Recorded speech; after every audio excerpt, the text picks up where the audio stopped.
All right. I'm excited to be here today with my new friend, Darren Hemmings. So Darren, let me get a quick intro. Darren founded Motive Unknown in 2011, scaled it to a 30-strong team serving 60-plus top-tier music clients. He has worked with elite independent labels, global pop acts, and leading music production brands. He's also the author of Network Notes, which is a go-to industry newsletter that shapes music business insights. And so I'm really excited to have him on the podcast today to talk a little bit about where we're at right now. And at the time of recording this, there's some big revolutions and movements happening in tech and how those things intersect with arts and culture. It could be really interesting. Sort of like two different like chords starting to like come together, and my keyboard's probably going to sound really, like the velocity is like real bad right now. I need to fix it, but I'm imagining like dissonant notes. Yeah, this sounds great. Dissonant notes, like when they come together, there's kind of conflicting, clashing dissonant notes. But if you like, oh man, it's real bad. I need to fix the velocity on that. But anyways, Darren, it's great to have you on the podcast. Thank you for taking the time. And looking forward to our conversation. Thank you for having me. I'm excited to get into it. It's going to be a good chat. Absolutely. So, maybe for anyone that this is their first time connecting with you, could you share just a little bit about who you are and how you found yourself founding this company and working with the types of artists that are on the roster? Ooh, that's a lot of years to stuff into a short space of time. So I've been in the music business since the late 90s. I actually started doing IT support for Sony Music back in the day when they were still in their like golden era, right? Of like System of a Down and Cypress Hill and J-Lo and the South Park album. And, they were kings of the hill for a while there. But I was actually at Sony through like 1999, 2000 as well, when like it kind of went from the highest of highs to sort of off a cliff in the face of Napster and stuff. So, it was around then. And then I took a bit of time out running a label, doing radio, doing other things. And then joined a company called Pias in about 2009 as the head of digital marketing there, and led a bunch of campaigns for three years there. And then I left in 2011 to found Motive Unknown, and it's just a one-man outfit basically, mainly motivated. Well, it was this. It was like a stupid pun on like Motive Unknown. I was just like unknown. Yeah. I mean, people still go, what is the motive? And you're like, oh, really? It's been 14 years. Come on. But no, so I started that. And the first band I worked with on that was a group called Alt J. And they went platinum here in the UK and won the Mercury Prize. And I suppose that kind of gilded things for the agency. Lovely. Yeah. So did all that, grew. And, we've been across scores of things ever since. But now, as you said in your excellent intro, there's now about 30 of us. We have about 65 clients as an agency, about 35 indie labels, probably 10 or 15 artist clients. And then we also work with brands in the sort of music production space. So we have clients like UJam and, there's Sound Labs. That's sorry, I was going to brain fart there as to the name, but Sound Labs that do the AI voice cloning and stuff like that. So we're kind of at both ends in this sort of, we work with the people selling to people making music, and then at the other end we're working with the people that have been signed and are trying to release the music and get somewhere with it. So yeah, but it keeps growing. It's doing very well, and I think really we're just there to help these people connect with audiences in a meaningful way that gives them a kind of lasting relationship with their fans. I think, I've always approached this with a steadfast view that I think marketing is made vulgar by bad marketers. It's like advertising is vulgar because you're so used to being smashed over the head with it in every conceivable way. But it doesn't mean that it's sort of inherently bad. It usually means that the people doing it are bad. And it's the same with marketing. I think if you get it right, the fans love it.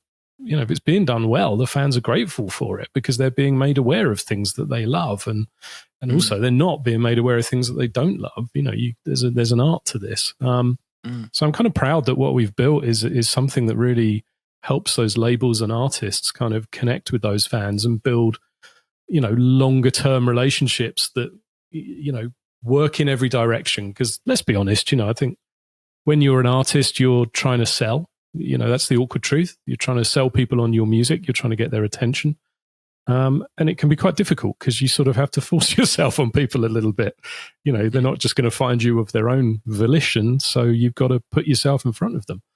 And I think in doing that, it's an art to doing this in a manner that, is authentic and meaningful. I mean, I think all these words have been a bit overused, right? Everyone tosses them around now like they don't mean anything almost. But I think it ultimately, to me, just keeps boiling down to like emotion and connection. A fan should be emotionally resonating. The music should resonate with them. Doesn't matter, it could be deep and meaningful music. It could just be music to kind of get wasted and have a party to. It's not the point. It's whatever sort of connects with you. And it's then taking that emotion to connect with the artist more and nurture that relationship. I think in and of itself, it's not complicated. I think we've all just made it very complicated, and we've allowed a lot of things to get in the way to complicate things further. How's that for a run through? That was great, man. That was like profound. I like it. So what I'm hearing you say is that really at its core, what you've learned and what you've built is really about helping artists to connect with their fans and build a community. And there's a lot of fancy and advanced like tactics, things to try to like do that, but it's probably a lot simpler than we make it out to be. Often it's just about like people coming together and providing value. I really like what you said about marketing and sales too as a function. It does seem like there's sort of those words are tainted a little bit. Tainted is it's kind of a strong word, but like there's sort of this feeling of like, I don't know, like especially with artists, like we don't want to quote unquote sell out, or it's somehow like wrong or manipulative to like market. We're trying to convince someone to like do something that they don't want to do. But what you're saying is, actually when it's done right, this is about you actually just providing value and about you figuring out who are the people that genuinely would resonate and get value from what you offer. And just by like letting them know that you have this thing that's going to benefit them. Yeah, totally. And, I think one of the ones I always loved was I took my family to see Metallica when they were playing in London one year. And Metallica just had it down so cleverly. Like, they're Metallica, right? You can't, it's a bit like when people used to reference Radiohead sort of giving away one of their albums. It was like, yeah, but they're Radiohead. They're not you. So it's not a like for like. But Metallica, I think, have really sort of, at points I think they get it wrong and they go a bit far. But I just remember going to this concert and they had their own beer for sale, but they were selling them in cups that were these plastic cups that said "and beer for all" in the kind of "and justice for all" font. Of course, everyone's then it's like the cheapest merch ever, because I think you could get the cup for like £2, whatever. But the thing I remember most was like my son at the time was about, 10. He was very young. And they had roadies going around giving the kids these like Metallica plectrums with the kind of M on the one side and then the date of the concert on the other. So they're like unique. Wow. But they weren't giving them to the adults. They were giving them to the kids. Now, I'm sure someone somewhere will look at that and go, that's sneaky or that's nefarious. But my son, it made his day. Like, he had something we didn't get, and, it made a lot to him. And I don't know. I just think there's sometimes with these things, it's, I think with a lot of marketing as well. I work with Run the Jewels, and it's something we talk about a lot with Run the Jewels is like the give versus the take. And Run the Jewels earned a lot of goodwill by giving their albums away and going, all right, if you want the record, have the record. Here it is on a download. Just give us your email. You can have the whole thing. And they've done that with every album they've released.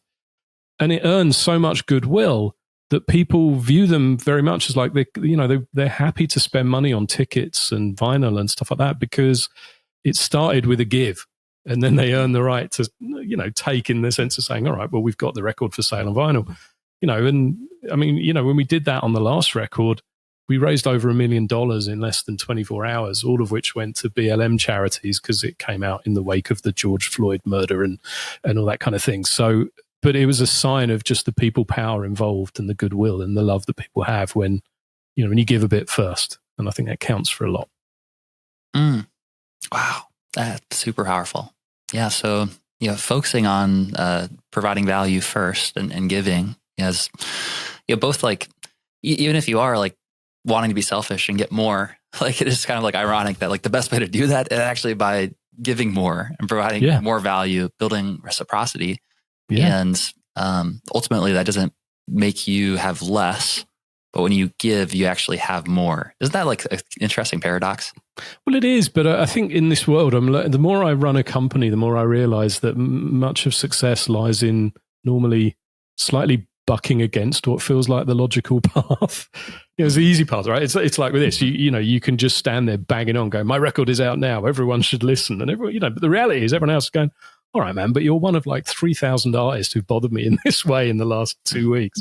Like, why should I care about you? So taking that time to build connection, I think, is totally worth it, and finding ways to do that. I mean, someone on my team he's just moved on to a different role now, but he was releasing music and he was putting stuff out on cassette and just doing it in limited runs because it made it more collectible, and in his scene that created more connection. And so, you could argue that it's an arcane format and there's all these things, but his audience loved that and he made that available and it worked for them. So, there's all these ways that you can build these connections. It doesn't have to be, I don't think it has to be grotesque. It can just be, as long as it's honest and real and in line with your vision, I think then that's where it works, because it's something I see quite a lot where people want artists to just all do the same thing.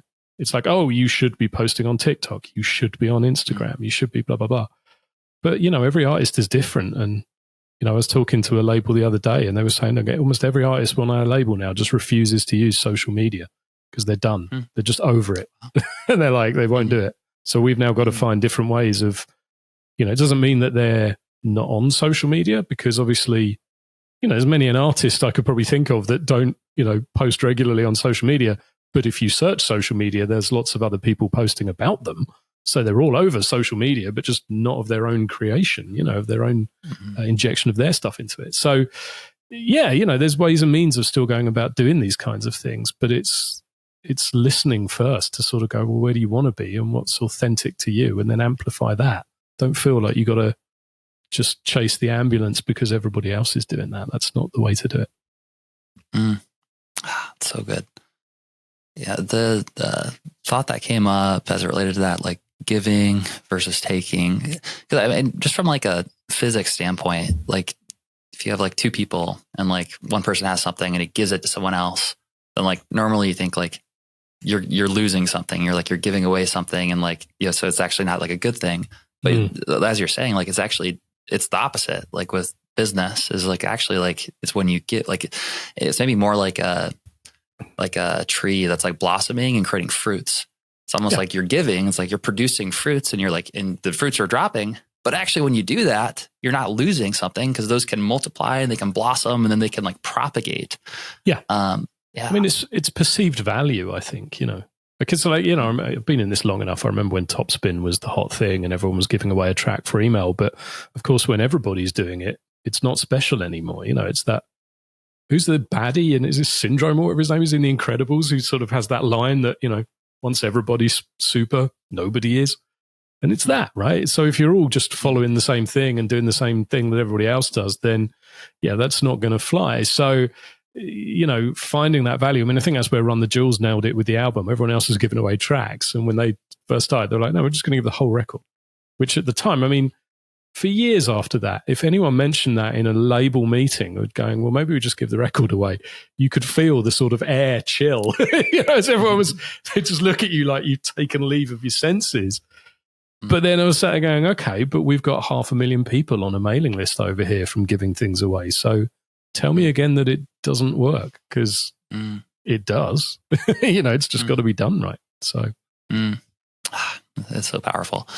There's another point that you made earlier that I thought was worth reiterating, which is the way you put it is, when Radiohead like gives away a song, it's like a little bit different than an average run of the mill like giving away the song. And I felt like that just kind of like harkens to, using the word harkens, right? I think that's like one of the first times I've ever used harkens, but it's a great word. I think it harkens to the power of going deep on your product and making it so good that almost market, like in order to market something, like you want to make sure that the thing you have is like actually like really valuable and it's going to like change people's lives. And, you know, you need that like equation in order for letting people know about the thing to like work as well.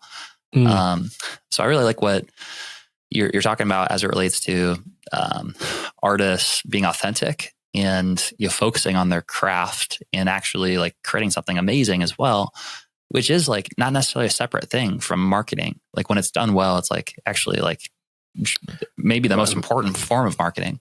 Yeah. I mean, you know, I always remember the band Salt, you know, SAULT, from over here in the UK, when they put their, I think it was their third or fourth release, but it was called Untitled As Is. I think it was either that or Untitled Rise. I forget which order they came out in. But, you know, they put those up on Bandcamp in a pretty low-key style. And, I mean, the word of mouth on that when it came out was just like nothing I've seen in years, you know. But it was that thing of like the right music at the right time. And, you know, there were essentially protest albums about Black identity shortly after the George Floyd stuff, a bit like RTJ4. And yeah, I mean, it really caught fire because it resonated with people. It created an intense kind of emotional response and connection with it. But to my knowledge, I don't think they spent a penny on paid marketing or doing anything. They just put it up and it went, you know.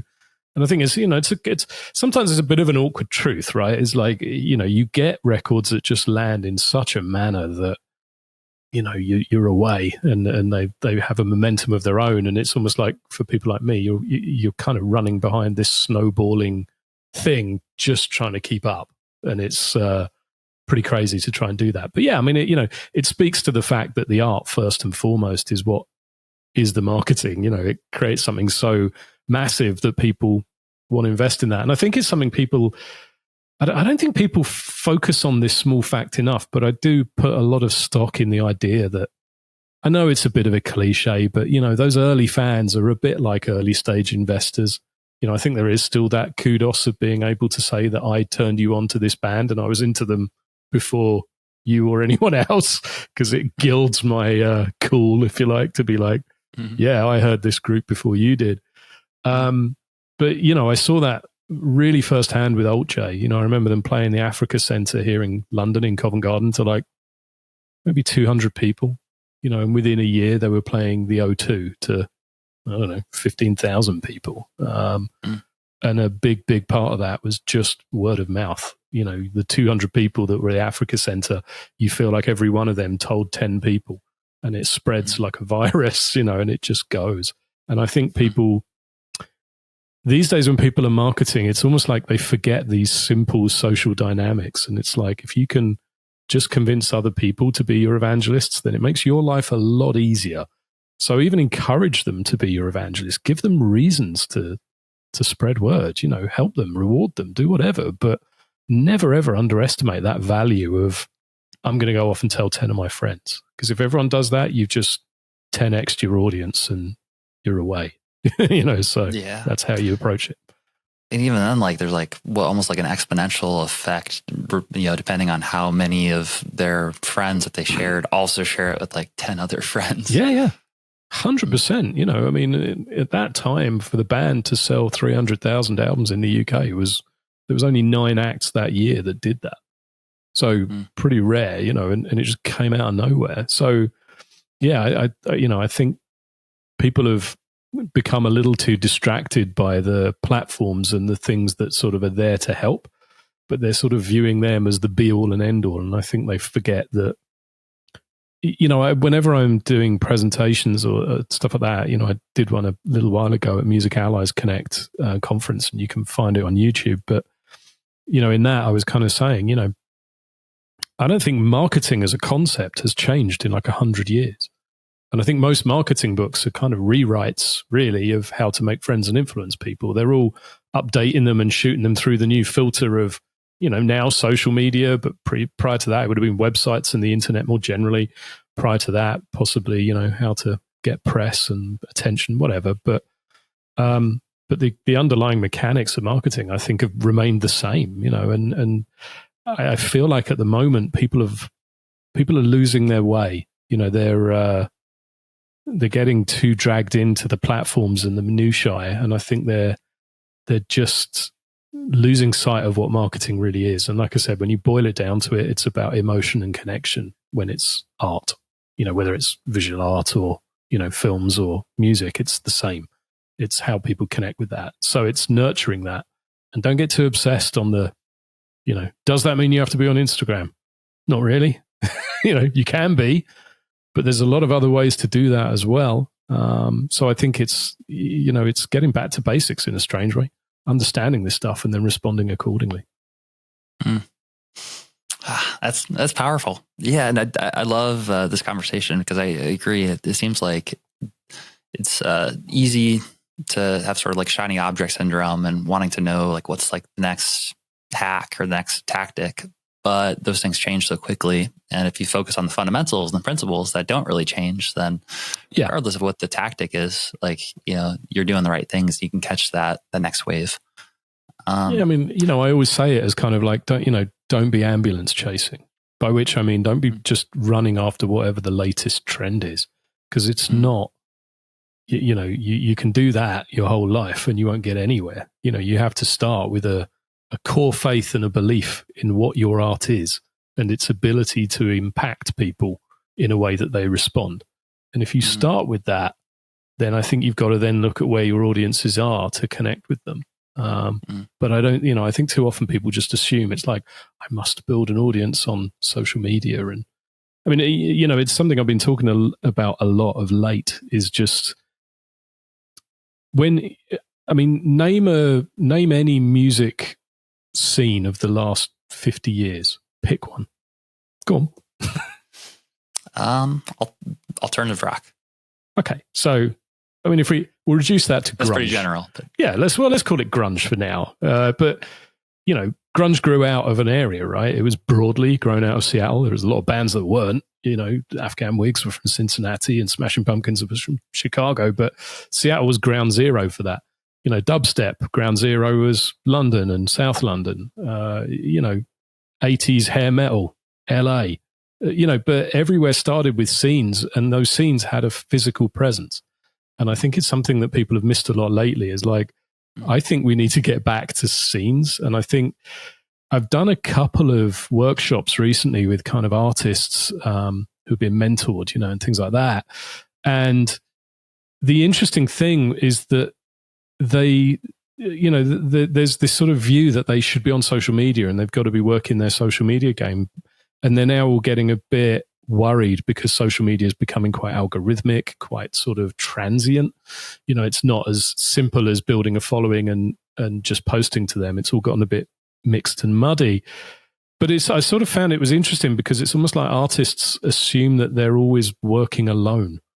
And I think if you look back at music history, the biggest things in music didn't really happen because artists were operating alone. They happened because they recognized like minds in their physical region and came together. And that coming together creates those scenes that become a magnet for press attention and for A&R men and A&R people, sorry. All that stuff. So it's just that, I feel like we got so obsessed with big tech making things easier for us through the last 15, 20 years that now everyone's forgotten that maybe you don't need it and you can build scenes yourself. And I think I really would love to see artists focusing on that more, because I think there's so much power in that.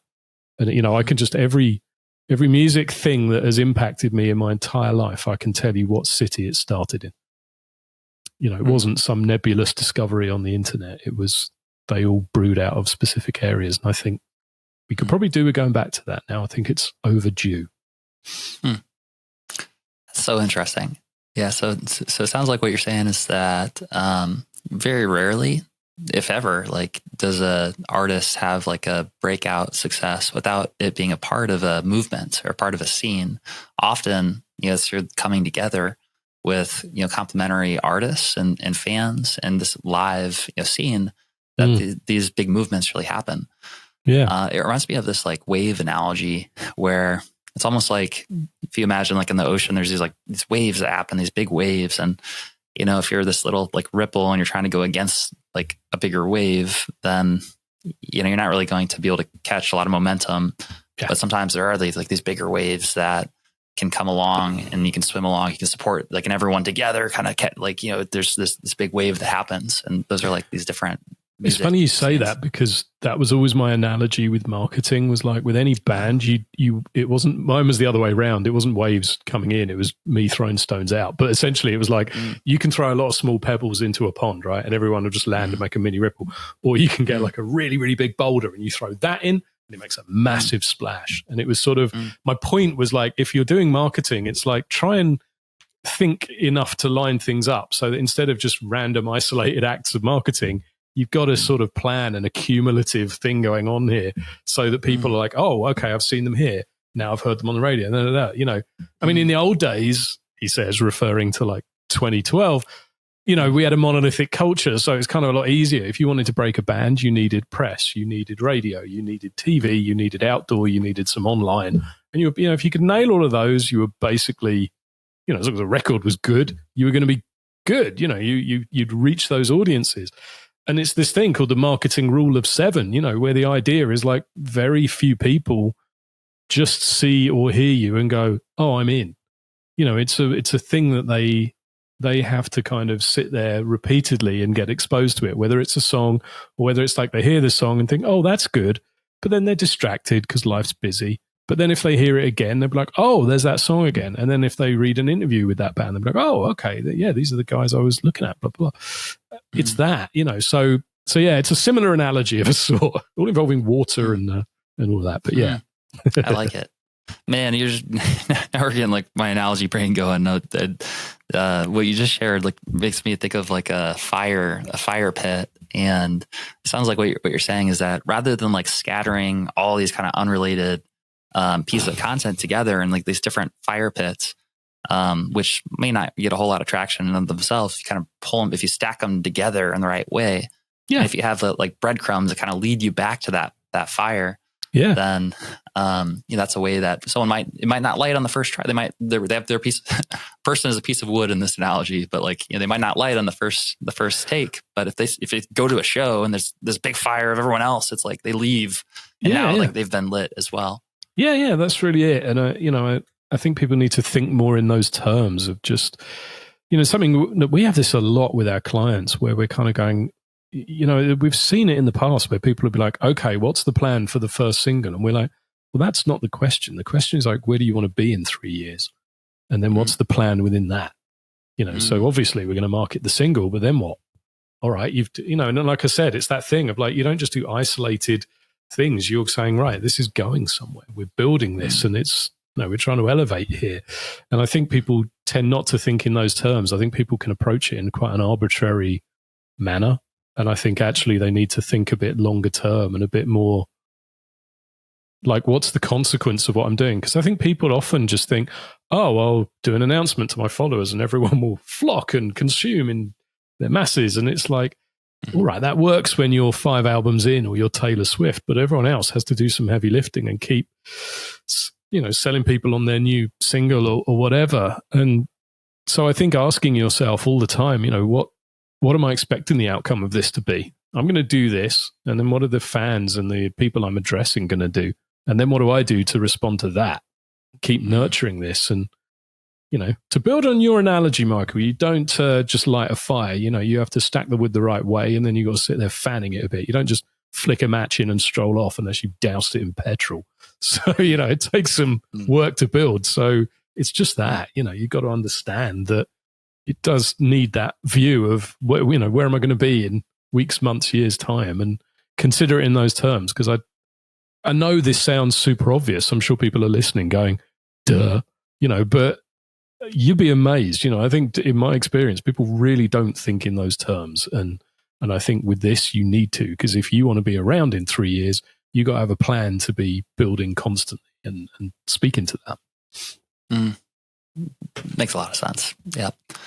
Have you ever seen, there's like a science experiment or something. I think there's a few different folks who do like videos of this where they show the dominoes stacked up next to each other. and you might have like a little tiny domino, and then one that's like twice its size, another one that's twice its size, another one that's, and so it makes this like this. It starts a little tiny domino, but then if you stack it up right, you have this giant like human-sized domino. And the experiment is that like, if you align all of those dominoes, then you push over that little tiny one. But as long as they're stacked up correctly, then that little tiny one can knock over that giant one at the end. Yeah, it sounds like that's what you're saying is that, rather than you setting up all these little tiny dominoes and running around frantically, like trying to push over these little dominoes, if you align those dominoes with these bigger picture ideas, then you can get some serious leverage by having that stacked up together. No, absolutely. And I think within that it is, I feel for the modern musician in the sense that most artists, like, I could put $10 on the table now and say, if I went to most artists and said, what would you do tomorrow if social media vanished? Let's just say everyone shuts down Instagram and TikTok and all that. And they'd all just be like, oh, I'd love that.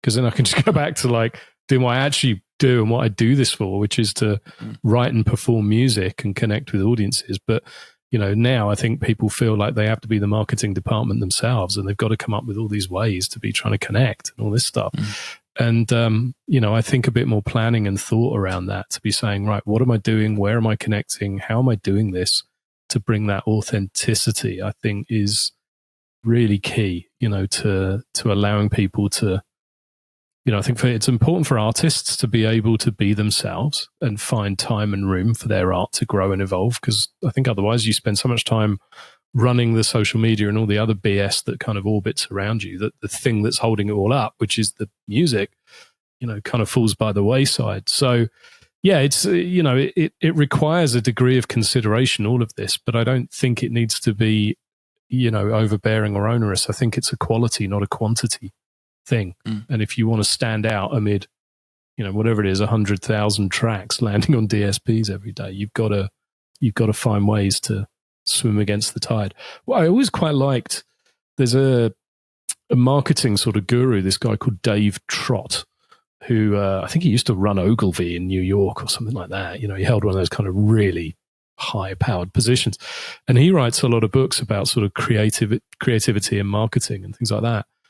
And I always remember him, he kind of gave this thing about, sometimes it's smarter to sort of swim upstream where it's quieter, and you'll find your audience is there, or fishing upstream, you catch the salmon further up rather than at the mouth when everyone's got them on the way in. And I vividly remember this being the logic we applied when we worked with Moby, and Moby had done his second album of sort of ambient music. And at the time, which was probably going back 6 or 7 years now, but there was a lot of furore around the fact that Spotify was sort of filling ambient playlists with production music and stuff that they just bought in. And it was pretty clear that they didn't seem to have high value for that type of music. So rather than try and get Spotify's attention with that, we were looking at where else ambient music can be, connecting with audiences. And at the time, it's still around, I think, but the app was called Calm, and it was a sort of wellness app, with meditations and, all kind of guided wellness therapy, audio stuff. And they, I'd used it, and they had a bunch of production music on that was all pretty bad, if I'm honest. It was just sort of quite off the shelf piano tinkling, and it wasn't great at all. So we went to Calm and just said, look, we've got this record from Moby. Like, what if, you were to, what if we gave it to you exclusively, for like a month? What would that look like? And they bit our hands off. They had, I think at the time, 55 million active users, but they put this record, like, you couldn't get away from it on the app. As you open the app, it was like Moby's exclusive ambient too, all this sort of thing. And they did press to all this. They did an email out to, I think they had like 50 million people on their email, because they've got everyone's emails. And I mean, the level of exposure it brought was phenomenal, right? But for a kind of a release that was, a difficult sell in the sense that it's not just commercial pop music. It's quite, chill music that you'd fall asleep to and stuff, in that sense. And I think that's what Moby created it for, was for that purpose of relaxing and everything else.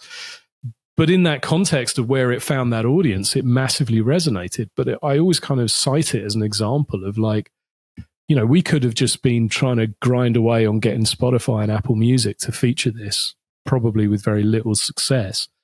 Or you look around and go, okay, this isn't the only place to take a record like this. So let's find the other places and go there, because there's millions of people using this stuff. And so I think it, you know, it's using that nous to sort of, and it was that Dave Trott theory of like, go where it's quieter. Don't fight to be heard among a whole rabble, you know, find the other spaces to be, you know, it's easier to get attention because you're not competing with 100,000 other people. So I always think in those terms now when we're marketing. It's sort of not where is everyone, but almost where isn't everyone, you know, it's kind of where is it easier to resonate because you're not fighting with millions of other bits of content to be heard. That's so interesting. Yeah, it makes a lot of sense. And as you probably noticed by now, I'm like an analogy guy.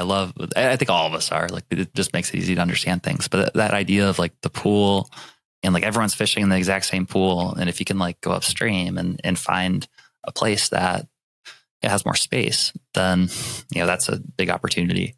Also, like shouting, like if there's a loud party and everyone's like just trying to speak up over each other, it's like, well, yeah, either you have to like get louder, and even then it's just like noisy, or like you go to somewhere that there's not a bunch of loud noises and then you can speak clearly, and it makes a lot of sense. Yeah, you know, I'd say the last question, and this is, yeah, but that's potential to turn into like a rabbit hole. So we can maybe just share we can keep it light. Although I would love to hear I'm sure you have some great perspective on this. Is just like at the time of recording this, there's such a huge revolution happening with AI and technology as it represents like our capabilities as artists. And there's also a lot of controversy around these tools, how they're being trained. There's fear around, you know, is this going to replace us, or like, what does this mean for us as artists? So I'd love to hear just your general perspective of this as like a new movement. And I know that there's been tons of like revolutions with different technology and tools, and, you know, in some ways this is very similar. I'm curious if you also think, is there something unique about this wave that, I don't know, with AGI or super intelligence, like represents a different kind of technological revolution? Curious to hear your thoughts on all of it. I mean, I think at the moment, I'm just viewing AI. Like, I feel like whenever there's a raging debate about AI going on, I just kind of want to take the word AI out and just replace it with computers, right? Because we can sort of sit here and go, computers are bad. You know, they're malware and, you know, whatever, you know, child pornography and weird stuff, you know, there's just illegal things all over, and computers facilitate that. Ergo, computers are bad. You can go, okay, but computers have also made massive advances in medicine, and they brought people together in ways they never could. They allow things like this to happen rather than me having to fly to the US to talk to you. You know, there's a million reasons that these things are great. And I think AI is just the same. You know, I think there's such a desire to sort of polarize everybody all of the time into extremities that, you know, the common sense gets lost in the middle. I mean, I make music myself, and I've been really excited by some of the developments in AI. You know, I love the one I always cite to people is there's a synth called Synplant, and they released an update that allows you to feed it a sample of anything. And it will basically replicate that, resynthesize it into a playable synth patch. But it means for people like me, if you heard this like phenomenal, you know, bass tone on a track or whatever, you know, you can just grab a snippet of that, feed it into this thing, and it will then deliver it, but fully playable. So it basically, it's like a guy's come in and taken the synth and turned all the knobs and dials to get the sound exactly that you wanted. But then from there, you can then turn them some more and go, well, I want it, you know, I don't want to exactly sound like that. I want to just, you know, like it, but not quite like it, blah, blah, blah. And you can do all of that. So I think that's an example of where AI is great, right? It's super smart. Where I think I lose track on it is, you know, lose interest is things like Suno and Udio, where they're just like, you know, turning out whole tracks. I always liken those to like, they'd be great for, you know, when you buy like the greetings cards and you open it and it plays a song, you know, sing you happy birthday or something. I think they, you know, they can be quite funny for that. If you just want to have a comedy song play to your friend, that's kind of about the level I view it on. But I think beyond that, it's a bit ludicrous to assume that because, something can generate an AI Beatles track or whoever, that we no longer need the Beatles or, just insert any artist name you like in there. Because to connect with artists is so much deeper than that. It's not just their music, it's their look, it's the experience of hearing them live. It's their interviews, it's their opinions, it's all of these things. It's that cultural movement that you're talking about earlier. It's that wave. Yeah. And AI can't do that. It's just never going to be able to do that, So I think it just like when synths arrived, I'm sure there were people that felt like synths didn't belong in music and they were ugly and grotesque and all this sort of stuff. And over the years, it's not replaced anything. It's created a new angle for music to be explored that's delivered so much of where we are now. But it hasn't meant that there's not room for someone to stand there with a guitar and reduce someone to tears with a song of pure beauty. It's all possible and all there if we want it. So, yeah, I think that, look, I don't want to simplify the AI argument. There is a lot to resolve there, and I'm not impressed with, I think the British government at the minute is kind of looking to almost, overrule copyright and allow AI companies to train on the work of British artists and that kind of thing. I just don't understand. Partly I have to say because it feels like that's to the benefit of companies that are not British. So it strikes me as sort of odd that the British government would sell this stuff out for US companies, Chinese companies, whoever, to sort of train on their works when we don't seem to materially gain from it. So it's not even like they're going, well, it would allow British AI companies to do this so that we're doing something there. But so that sort of stuff I think is indefensible and pretty stupid. I think it's quite myopic and rude, to say the least, to the people that create art.